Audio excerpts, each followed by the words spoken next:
Hello everyone, so this is Mrityunjay and finally तुम्हारा city intimation आ चुका है। तुम्हें पता चल चुका है कि किस दिन तुम्हारा एग्जाम होने वाला है। एंड डेफिनेटली बहुत सारे कंफ्यूजन आ गया है कि भैया मेरा पेपर आसान आएगा, हार्ड आएगा, क्या आएगा।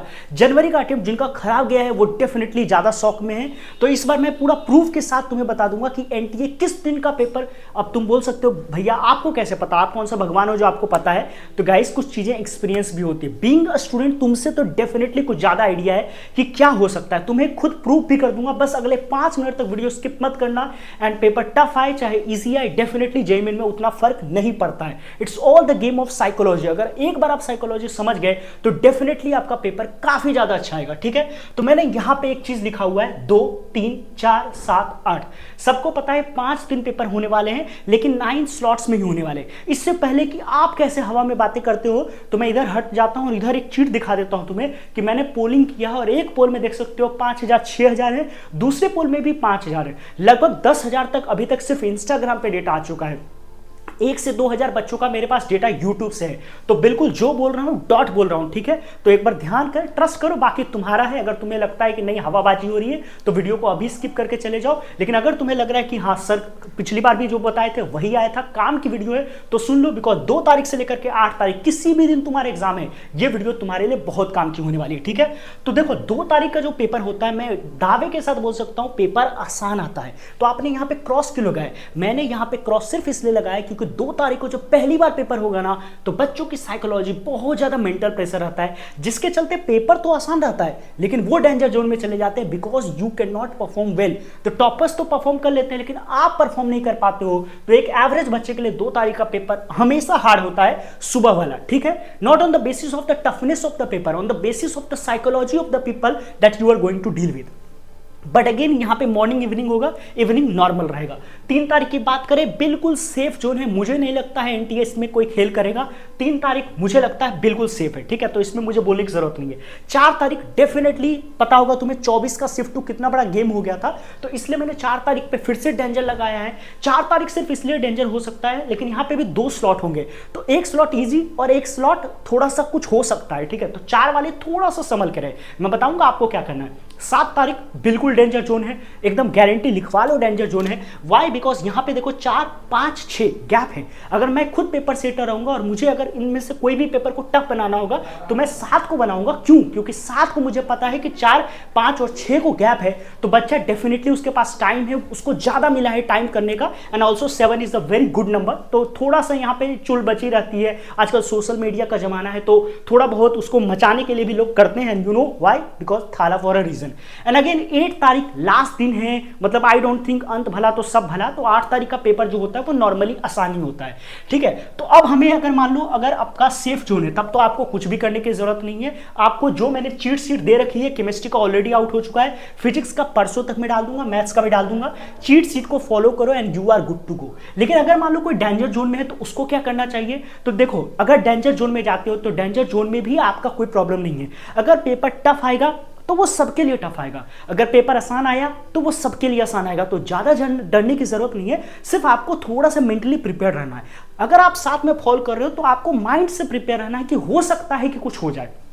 अगर आप 4 की हो तो हो सकता है आप मेंटली प्रिपेयर रहो, उस तरीके से आप एग्जाम में जाओ कि अगर गलती से पहला ही क्वेश्चन देखो और नहीं बने तो आपको काम रहना है कि सर भैया ने बताया था, सर ने बताया था कि हाँ ऐसा हो सकता है। अगर पेपर आसान है, जो वैसे भी 7 को 2 शिफ्ट है तो दोनों शिफ्ट तो थोड़ी ना हार्ड आएगा। तो ऐसा कोई जरूरी नहीं कि 7 को दोनों हार्ड आएगा, एक ईजी और एक टफ। मेरे को ऐसा लग रहा है डेफिनेटली एनटीए का ये पैटर्न रहा है कि एक ना एक शिफ्ट में वो हमेशा कुछ ना कुछ चुल करता है। तो अगर उसे कुछ करना है तो मैंने 3 दिनों को घेरा लगा दिया, इन्हीं 3 दिनों में वो कभी कुछ करेगा। ठीक है, बट 7 वाले वेल प्रिपेयर रहे, अपना जो भी चीट शीट है उसको फॉलो करें, पीछे के जितने भी पेपर्स हो रहे हैं उनके ट्रेंड को फॉलो करें। और अभी मैं बताऊंगा फिजिक्स और मैथ्स में भी कि कौन कौन से टॉपिक है, कौन कौन से सब टॉपिक है जहां से क्वेश्चन आपको करके आना है। दूसरी बात जो सबसे ज्यादा इंपॉर्टेंट बात है भाई, कुछ बच्चे ऐसे बता रहे हैं मुझे कि बोर्ड्स का एग्जाम और जेईई मेन का एग्जाम डेट क्लास कर गया। तो ऐसे केसेस में डेफिनेटली आपको जल्दी से जल्दी जाओ और एनटीए को मेल करो विद प्रूफ कि भाई मेरा इस दिन एग्जाम है और इस दिन आपने दे दिया, हो सकता है वो चेंज कर देंगे। ठीक है, दूसरी बात स्टूडेंट इनिशिएटिव। देखो तुम्हें अगेन भरोसा नहीं है तो इधर देख सकते हो कि तुम्हें दिख रहा होगा 7 तारीख को काफी ज्यादा बच्चे हैं। मुझे ऐसा लग रहा है पर्सनली।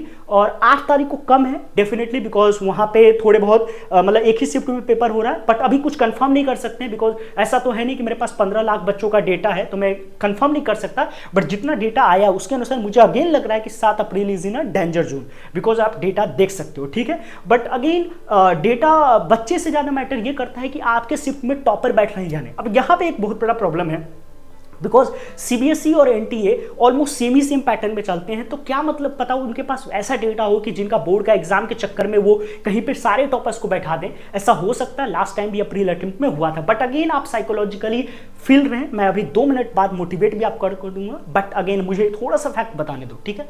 उसके बाद देखो अप्रैल अटेम्प्ट में ईजी रहता है, वाई? बिकॉज टॉपर्स नहीं बैठते। जैसे मेरे पास कई सारे बच्चों के, मुझे पता है खुद पर्सनली, जो मेरा 99.9 परसेंटाइल वाला ग्रुप है उसमें काफी सारे ऐसे बच्चे हैं जो अप्रैल अटेम्प्ट दे ही नहीं रहे हैं। तो बहुत सारे टॉपर्स होंगे जो एग्जाम नहीं देंगे, तो बिल्कुल आपके लिए ग्रीन झंडी है, निकल जाओ, ठीक है। तो इजी आने वाला है, डेफिनेटली इजी आता है। कैसे इजी आता है यहां देख सकते हो, जनवरी और अप्रैल का डेटा का मैंने डिफरेंस किया है। तो 99.9 परसेंटाइल जहां पे 240 पे बना था, अप्रैल में वहीं पे 245 पे बना है। 99 जहां पे 175 पे बना था, अप्रैल में वही 200 पे बना है।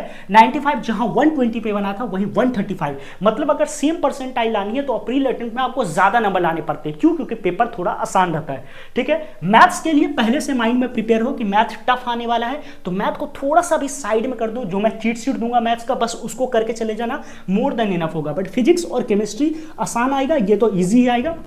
फिजिक्स में एक आध शिफ्ट टफ जा सकता है, बट अपने को नहीं पता है किस दिन टफ जाएगा। अदरवाइज फिजिक्स में अगर आपको फॉर्मूले सारे पता हैं और जो मैं चीट शीट दूंगा तो मोर देन इनफ होगा, ठीक है। इससे आगे बढ़ने से पहले मैं बता दूं कि केमिस्ट्री के मेरे खुद के नोट्स, शॉर्ट नोट्स और जितने भी एक्सपेक्टेड क्वेश्चंस है, कुछ बच्चे बोल रहे थे कि सर मैं 10 दिन के लिए मेंटरशिप नहीं ले सकता हूं, तो मैंने एक मेंबरशिप ऑन किया है ऐप पे, ठीक है। उसमें लिंक में डिस्क्रिप्शन में डाल दूंगा, तो वहां पे मात्र 99 में आपको सारे शॉर्ट नोट्स और एक्सपेक्टेड क्वेश्चन मिल जाएगा। अब डेफिनेटली मैं जॉब तो करता नहीं हूं, तो डेफिनेटली आप समझ सकते हो, और फ्री की चीजें की उतनी कद्र होती नहीं है। बहुत सारे बच्चे ऑलरेडी फॉलो कर रहे हैं, तो अगर आप चाहो तो वो ले सकते हो, but again it depend on you. If you don't want to take it, it's okay, ठीक है।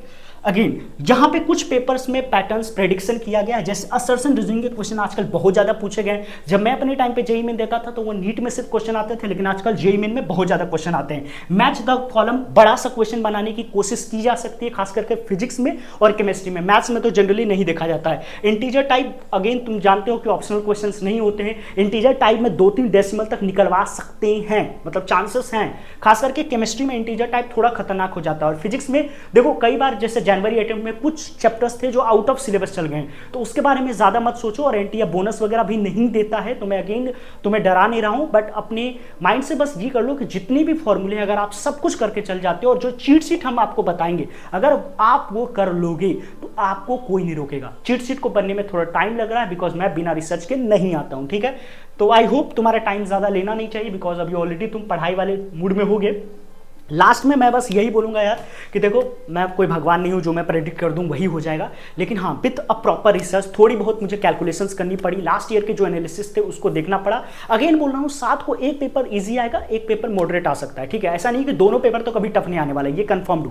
तो बस आपको अपने आप पे भरोसा रखना है। जितना मेहनत कर लिया वो मोर देन सफिशिएंट है। चैनल पे नहीं हो तो सब्सक्राइब करें, और जो चीट शीट फिजिक्स और मैथ्स की बताऊं उसको बस करके चले जाओ, and you are good to go, ठीक है। All the best. चैनल पे नहीं हो तो सब्सक्राइब। Thank you, bye.